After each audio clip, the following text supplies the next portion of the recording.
Hello everyone, welcome to our channel Gyan Kailan. I will deal with biology of class 11. Today I will start with the topic transportation in plants. So let's start. Today we will start with the plant physiology of class 11. NCERT bookot tumalkor plant physiology first chapter to hol transportation in plants. Aji ami transportation in plants chapter 2 discuss korim. Before we go to transportation in plants, we have to know what is plant physiology. Plant physiology is the study of vital activities and metabolism of plants. Now, history part. Stephen Hales is the father of plant physiology. Jagadish Chandra Bose is the father of Indian plant physiology. Now, come to the main point. First chapter of plant physiology portion of class 11 is a transportation in plants.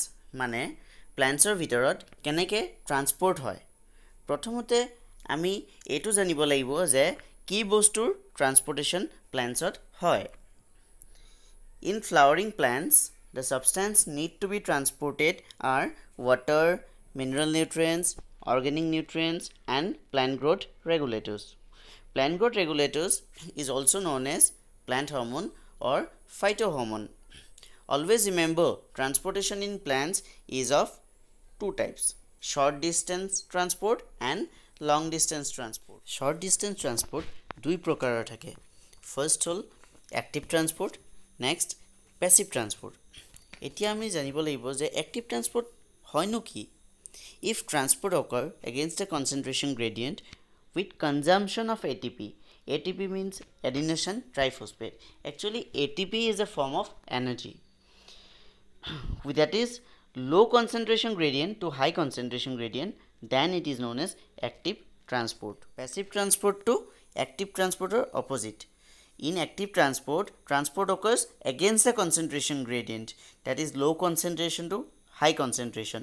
But in passive transport, transport occurs according to the concentration gradient, that is high concentration gradient to low concentration gradient without consumption of ATP. মানে ইয়াত energy নালাগে, but in active transport আমাক energy লাগে. Then so if transport occurs according to the concentration gradient, that is high concentration gradient to low concentration gradient without consumption of ATP, then it is known as passive transport.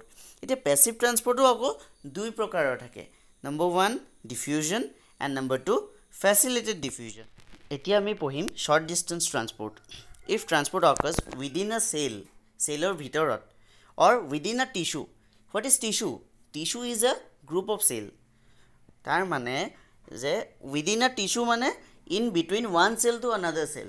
এটা সেলৰ পৰা আৰু এটা সেলৰ মাজত যোনটো ট্ৰান্সপোৰ্টেশন হয় সেই ট্ৰান্সপোৰ্টেশন প্ৰসেসটোকে short distance transport বুলি কোৱা হয়.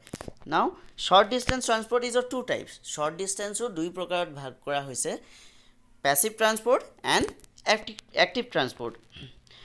Now এতিয়া আমি long distance transport. One is short distance transport and another one is long distance transport. মানে ট্ৰান্সপোৰ্টেশনক দুই ভাগত ভাগ কৰা হৈছে, এটা হল short distance transport আৰু এটা হল long distance transport. Now if a transport occur through the vascular system, that is xylem and phloem. Vascular system of যোনটো transportation হয় through xylem and phloem, সেই transportation process to a long distance transport.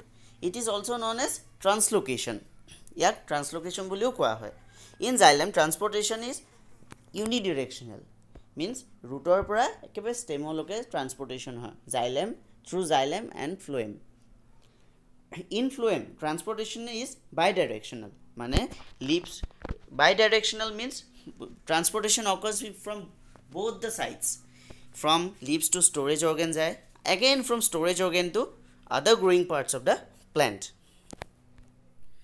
Let us talk about the process of diffusion. Diffusion is defined as transport of solute particles from the region of higher concentration to the region of lower concentration till it reaches equilibrium. It is a spontaneous and passive process. Passive means it is without expenditure of energy. So certain solid particles move from the region of higher concentration to the region of lower concentration till this reaches an equilibrium. That means 50-50 distribution of the particles without the expenditure of energy. That means it is a passive process.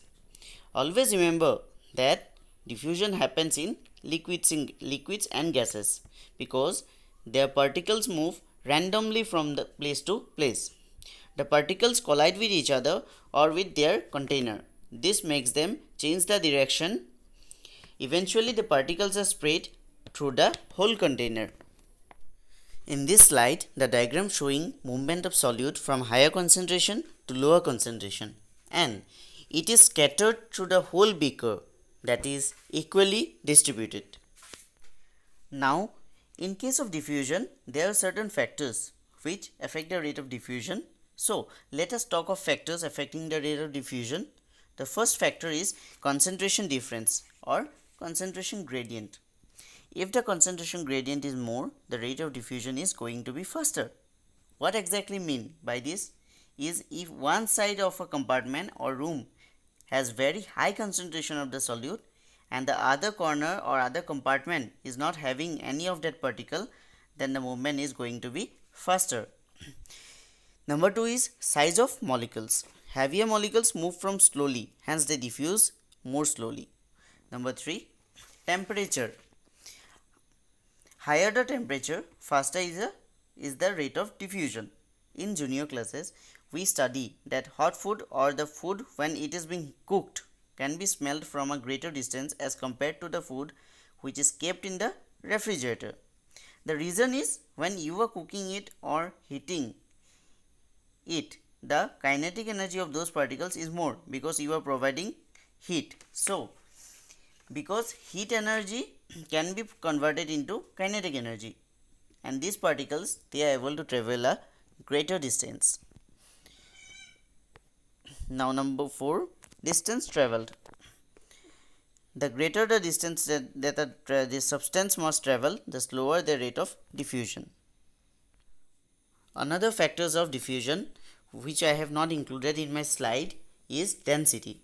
Means density of the substance getting diffused. So when we talk of density of the substance, we need to talk of a law which was given by Graham's law, which says that the rate of diffusion is inversely proportional to root of density of that particles. That means if the particles which is diffusing is heavier and denser, it will not be able to cover greater distance or heavier distance.